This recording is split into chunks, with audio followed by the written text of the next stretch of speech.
Wow, what a week it's been. A week of football where BTSport absolutely shaft Gianfranco Zola in front of the cop. Kalvin Phillips buys his clothes from a curtain shop. Harry Maguire takes no prisoners with this brutal sliding challenge.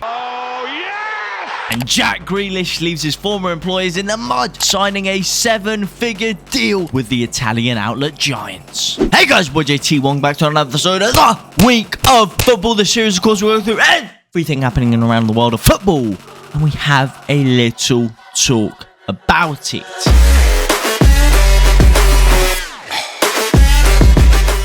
And we start, of course, with Jack Grealish, the Real Deal. The most expensive player in Premier League history finds himself on the verge of securing a 7-figure deal to become Gucci ambassador. This instantly evoked media backlash, with athletic writer Liam Twomey clapping back against the English star, stating, "Disappointed by this. Everything went through him at Boohoo Man. He's just going to be another cog in the Gucci machine." Now look, I know a lot of people are going to call him salty. A lot of people are going to come for Liam Twomey after this one. But I think the man raises a fair point. I really do. He is basically spitting in the face of those Boohoo Man ultras. I mean, how were they meant to pull out a result against top man away with a former #United benchwarmer leading the line?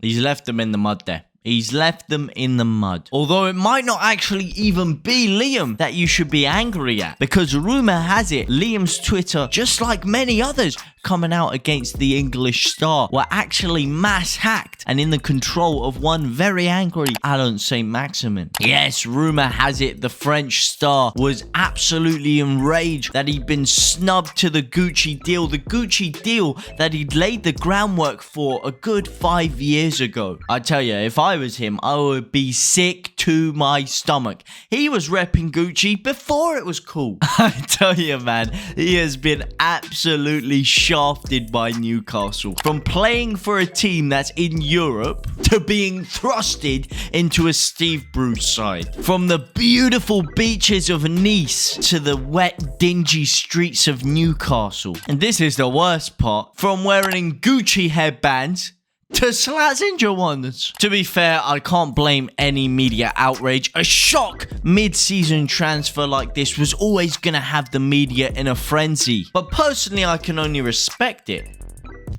And that's coming from an Yves Saint Laurent fan. If I am being honest, I'm not really sure they made the right choice with Grealish though. I mean, yeah, sure, he's got those luscious locks. But is he really a fashion icon? I mean, all you have to do is compare him to some of his England teammates. I mean, look at Kalvin Phillips. Now that's style right there. Oh, absolutely beautiful.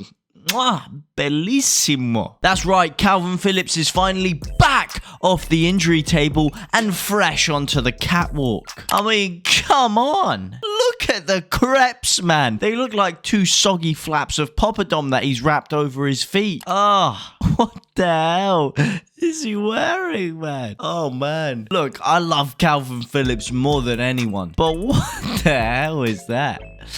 Oh my god. Come on, Calv. Come on, Calv. Stop playing around with me. Whoever's around advising Kalvin, you've had an absolute hooner here, mate. I mean, look, this fella here was clearly licking his lips at the prospect of digging in for a bite. I hope that when Kalvin Phillips looked back at the photos that evening, he wanted the ground to swallow him up. And speaking of the ground swallowing someone up, during BTSport's coverage of the Liverpool versus Watford game, some producer absolutely shafted my boy Gianfranco Zola. I mean, come on, how are you gonna do my boy dirty like that? I mean, come on, at least put him on the side. You've literally slapped him, slap bang in the middle of Rio Ferdinand and the second tallest player in Premier League history. What are you playing at? Put him to the side, man. I mean, as a short man myself, I can 100% feel the pain. I can feel the pain seeping through his bones right now. This is literally what it looks like every single time I leave my house and go out with friends above the age of 15. All right, this is no laughing matter. It's peak.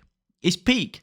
In fact, it's beyond peak. When are they going to come out with male high heels? Because I tell you something, that is a multi multi-billion-pound industry just waiting to be tapped into. I think I speak for every short person, every midget, every diminutive don around, that whatever producer decided on doing that deserves a good hiding. That's for damn sure. And speaking of multi-millionaires screwing the working man over, we move on to the Qatar World Cup, where a pint of beer is scheduled to cost £11.50. But it's not the price of booze that has everyone all flustered, but the introduction of the all-new air filtration system, which they are installing into every stadium in the tournament. I mean, some companies are going out there dubbing this an innovative masterclass. I'm sorry, this is not an innovation. This is a goddamn fancy air conditioner. You find one in your local Tesco's, man. But hey, what do I know? Maybe I'm just delusional. And staying on the topic of being delusional, staying on the topic of the World Cup 2022, the Brits have drawn the Yanks. And I think it's about time we bring this old gem back.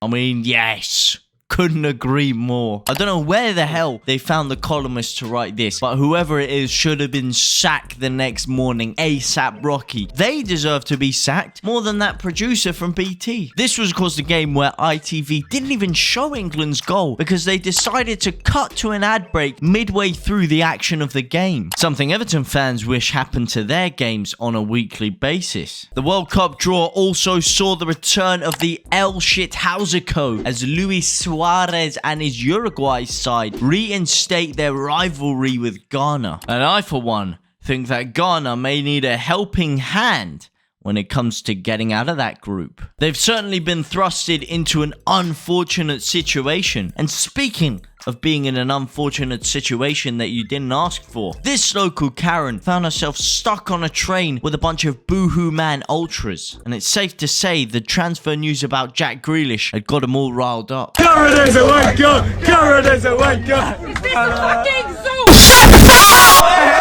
But that about wraps up this week of football. What a week it has been. It has been littered with action from left, right, and centre. I'm talking domestic football, international football. Boy, was there a lot to talk about. And boy, is there going to be a lot more to talk about in the coming weeks. But for now, guys, thank you very much for watching. It has been your boy JT. Au revoir, my brothers and sisters. And on we'll go.